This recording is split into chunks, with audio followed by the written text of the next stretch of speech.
A blessed day, everyone. My name is Brother Kix, and welcome to this week's episode of HUGOT Lines. Thank you so much for joining us today. I hope all of you are doing great and feeling blessed wherever you are. For this week's episode of HUGOT Lines, very relevant and significant yung pag-uusapan natin today, because not only that we need to possess this very important quality in our lives, but we also need to express it and extend it to other people. For today's episode, we will talk about generosity. And our hugot line for today is, paano ba maging mapagbigay? Paano ba maging mapagbigay? Or some people would say, sana all generous. So, let me ask you, do you consider yourself a giver? Do you consider yourself kind and generous, especially to those who are in need? Masaya ka ba pag ikaw ay nakakapagbigay sa iyong kapwa? You see, being generous or generosity is a very important virtue that people tend to forget and overlook most of the time. Nakakalimutan natin yung pagiging mapagbigay dahil kadalasan nakafocus tayo doon sa wants and needs natin. Most of the time, we are so busy, we are so preoccupied with what we want and what we need. Doon lang tayo nakatingin. Yun lang ang nakikita natin. That's why we tend not to see the need to extend and show generosity to other people. That's why it is said that people always enjoy being on the receiving end. Ibig sabihin, mas gusto natin na lagi tayo yung tumatanggap. Mas gusto natin na tayo yung binibigyan. Well, first off, there's nothing wrong with working hard and giving your best and making sure that you have what you want and what you need in life. In fact, it's very important that we do this, especially para makapag-provide tayo sa family natin at sa mga mahal natin sa buhay. But you know what? A lot of times, we also get to have what we want and what we need because of the kindness and generosity of other people.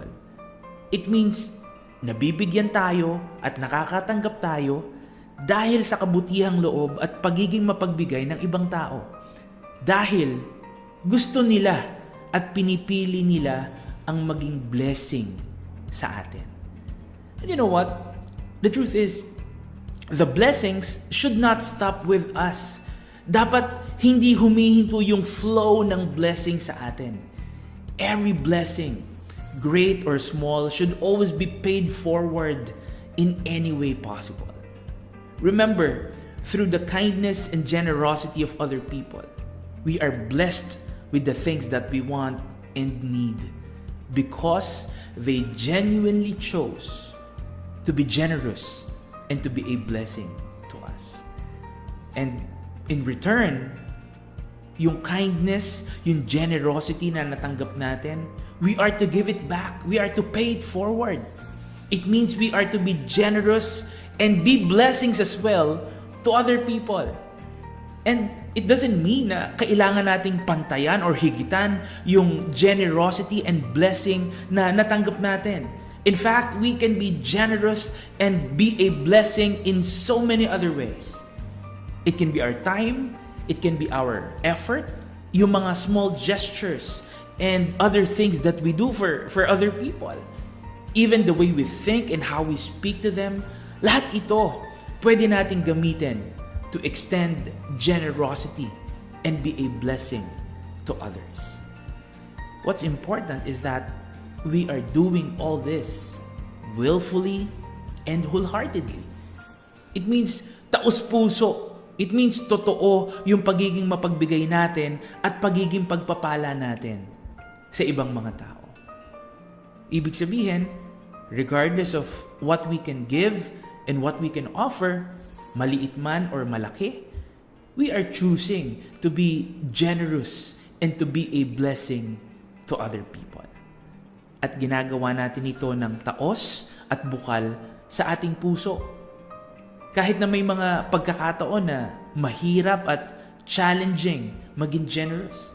Kahit minsan hindi na-appreciate or nare-recognize yung generosity mo. Kahit minsan, taken for granted na yung pagiging generous mo. Ang importante, ginagawa mo yung mabuti at tama.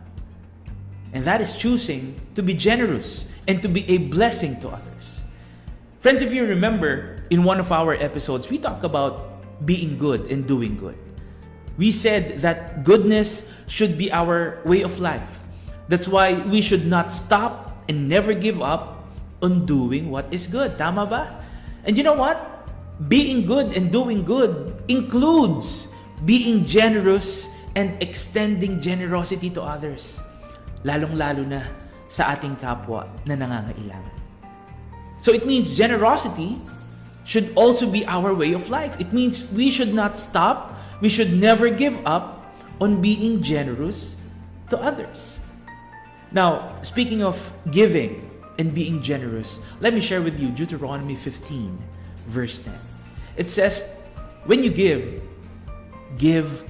generously and not with a stingy heart.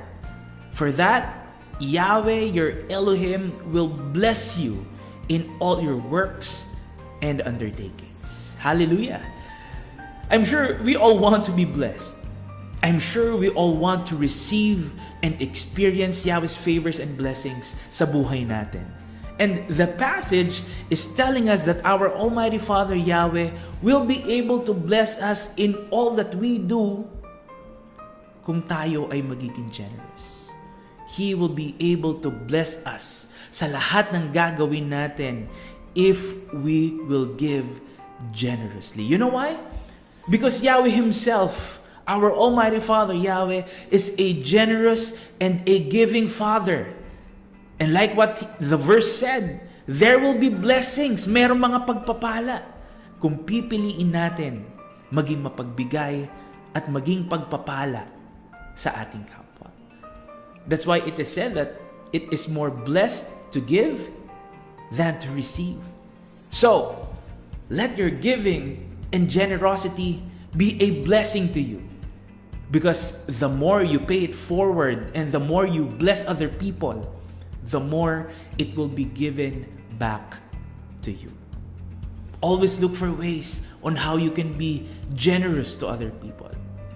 Always let your kindness and generosity be a blessing, inspiration, and encouragement to others. Hallelujah!